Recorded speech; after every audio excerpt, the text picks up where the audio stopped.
Hey guys, today on the podcast episode, I am so excited. We've got Kiley Ferons.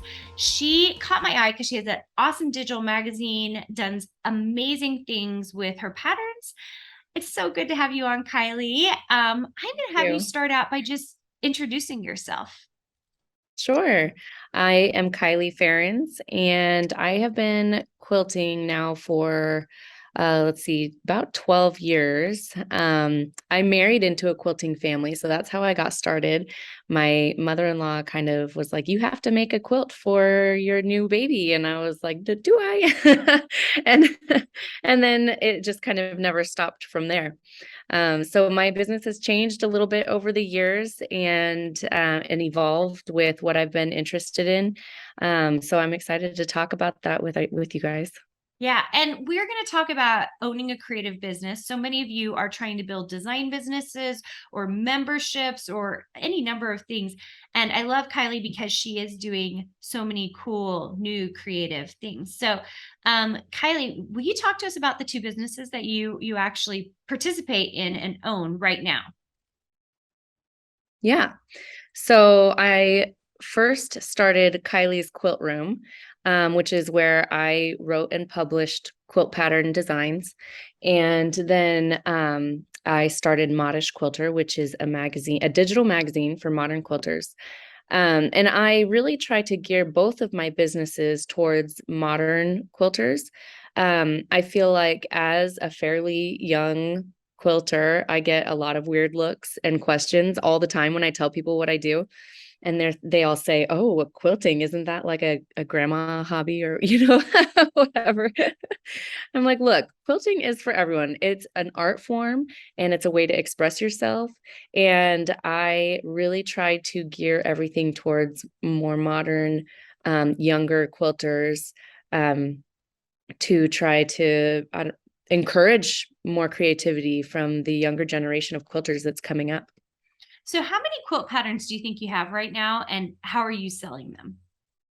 That's hard to say because so on Kylie's Quilt Room, I have about, I think, 10 patterns that I sell, and they're digital PDF downloads. So you purchase the PDF and then you'll get a download.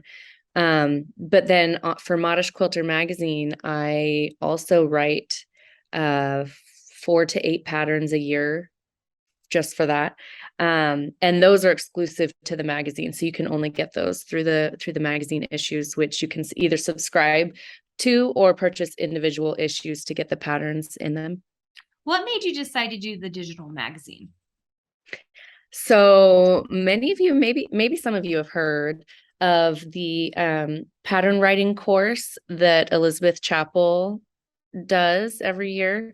So I was one of the first to take her class a couple years ago. And it was super in depth. It was really great. It really gave me the confidence that I needed to like move forward with both of my businesses. But that's where I got the idea for Modish Quilter because in one of the week's lessons, she gave us a list of different quilting magazines and publications that we could reach out to offer our patterns for an issue to be published. And as I was going through, she kind of encouraged us to reach out to the one that like most spoke to us and felt like our niche. And so I was going through all of these magazine publications and of course there are many lovely ones out there, but I just didn't feel like there were any that really truly fit what I would want out of a magazine, a quilting magazine. And so that kind of sparked my interest from the beginning. And I am just one of those people who hits the ground running without thinking twice, for better or for worse. And so I just kind of like I couldn't stop thinking about it and thinking that I can't be the only one out there who is looking for something and not finding it. And so I decided to create it. And so I really try to focus the magazine on the modern quilter's lifestyle. So it's not just quilting. We want to encapsulate what does the modern quilter's life look like and how can we be a part of it and building this community of quilters. And it's been so much fun to work on and to meet new people through. And it's just been really, really fun. Okay, so tell me, like, what does an article look like in your magazine? So if I were to go purchase it's a subscription, correct? Yeah. So if I went to buy it, and it sounds like it's a quarterly, like what kind of things would I find in it? Patterns or Yeah. lifestyle? Tell me a little bit about that. So we obviously have patterns because it is a quilting magazine. So we do have quilt patterns in it. We usually have four like large quilt size pattern, regular quilt size patterns, a small project or small quilt like wall hanging for decor, something like that. Or we've done table placemats and so big patterns, small patterns or projects. We usually have a tutorial of some sort that goes along with the theme because each issue has a different theme. So, for example, our last issue was all about shapes. So the theme was getting into shape, and each of our patterns had different shapes. So one was like a full hexagon pattern, and you learn how to do Y seams. And then we did a tutorial on bias binding so that you could make the edges of your quilt different shapes and not just your regular straight. So we had like scallops and curves and then for articles in the issue, we like to focus on anything related. So we had one issue that talked about getting it into mental shape for new projects, for starting new projects, and broke it down into different steps that you can take to help get you in the right mindset for a new project. We also had an article about shape composition and how different shapes make us feel different things or think different things, and how we can incorporate that into our design, or for the maker, how you can change colors and shapes and choose colors and shapes out of different patterns to make what you're really feeling. Yeah, that's amazing. So, what I'm hearing is that you attract a beginning quilter because it kind of sounds like more intermediate if you're really digging into technique. We do both. There are definitely, I would say it's beginner through intermediate is most of the things that we have. We very rarely have anything super difficult, because I am focusing more on the modern quilter, and typically they are younger, and which means they haven't been doing it as long. And so yeah, we do gear most of our projects and patterns for beginner to intermediate. Yeah, it's so interesting. So, I also heard you say that you are developing an app. Tell me about that. Yeah, so that's for Kiley's Quilt Room. I am doing working on an app that is a journaling app for quilters and makers. And I'm really excited about it. It will hopefully will be done by the end of the year. But basically it's going to be a digital journaling app, and you can upload pictures and your thoughts and feelings on the process and the different techniques that you used, if you gifted it, and basically just to keep track of everything you've made. I for one have a lot of quilts, and I can't remember when I made them, or like it did, and all the ones that I've gifted to people, and I wish that I had kept track of all of those things. So I'm gonna, once the app is done, I'm gonna try to retroactively fill it all in. But there will also be like a community page where you can get inspiration from others who have completed other projects, and you can look and favorite different items. Like maybe you see a pattern that somebody else made that you'd like to try in the future, so you can favorite it and save it and come back to it later. So I'm really excited about that. There's going to be a lot of cool changes in the future, and like point two version. What I really like is that you really do focus in on the quilter's process. I mean, basically, what I'm hearing is like I mean, it's a historical reference, right? It's like a true journal diary of your quilts and anything that around it. And if you gifted them, I think that's really, really cool. I have also made a ridiculous number of quilts, and I have no idea where they all are. Zero. Like some of them are Yeah. in like, my actual like my kids use and stuff, but then we have some that we use for just display, like the Halloween and the Christmas Yeah. quilts tend to only come out once a year, right? And then all the ones we've of course gifted, or any of the ones we've done for a line. And then those end up in quilt shops, and I never So I usually Yeah. see them again, but like sometimes I forget about them. Like a couple years later, I'll be like, Yeah. oh, I forgot about that Oh quilt. That's yeah. amazing. So that is really cool and different than what I thought you were going to say. I wasn't expecting you to say that's what you were going to do in your app, that you were going to sell your patterns on your app or whatever. But like that is really cool. It's like a diary. Yeah.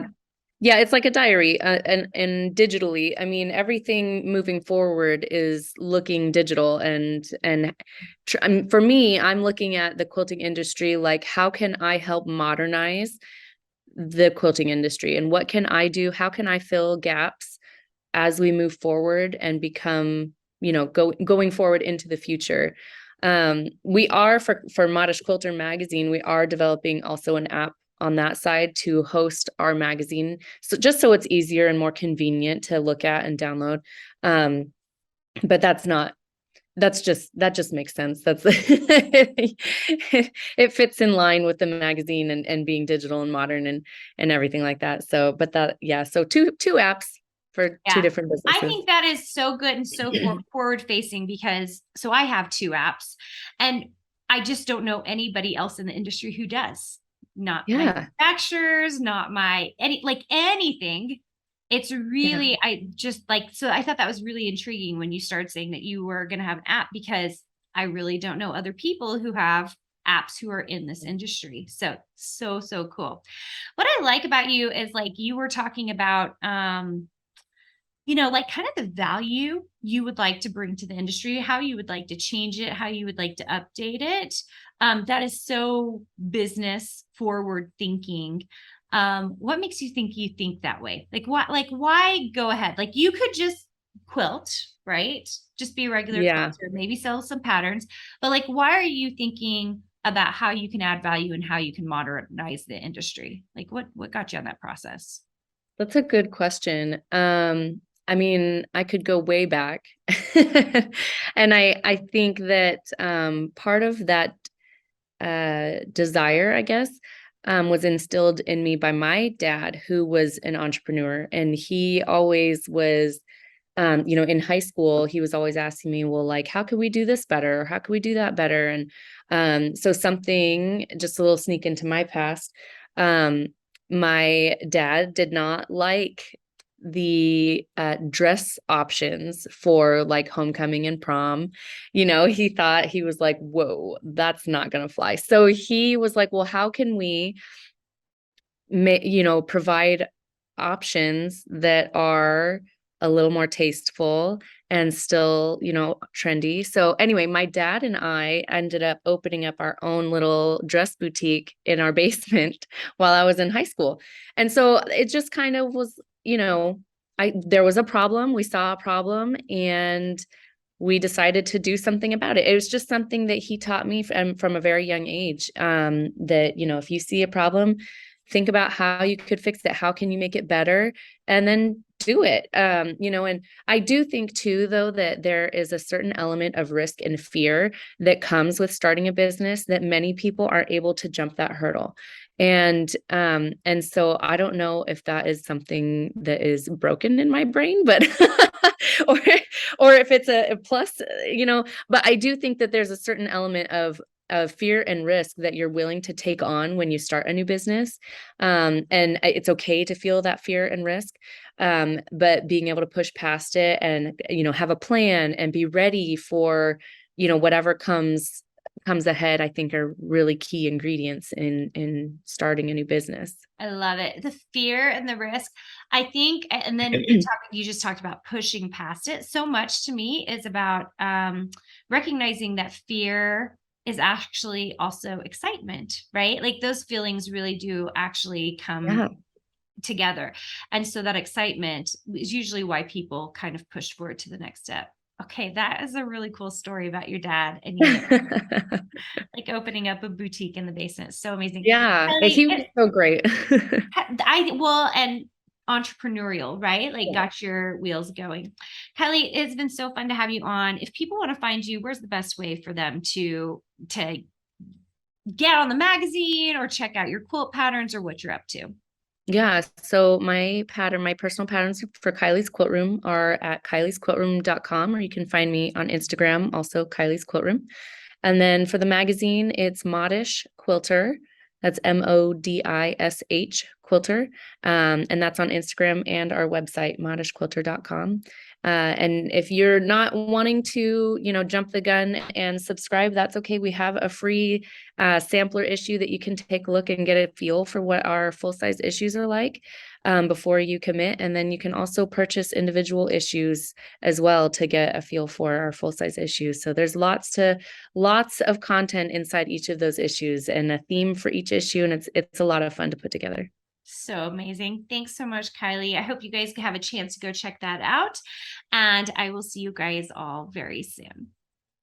Hey, did you know that you can visit me at makeanddesign.com to learn more about this podcast and join my VIP group for weekly freebies? I can't wait to see you there.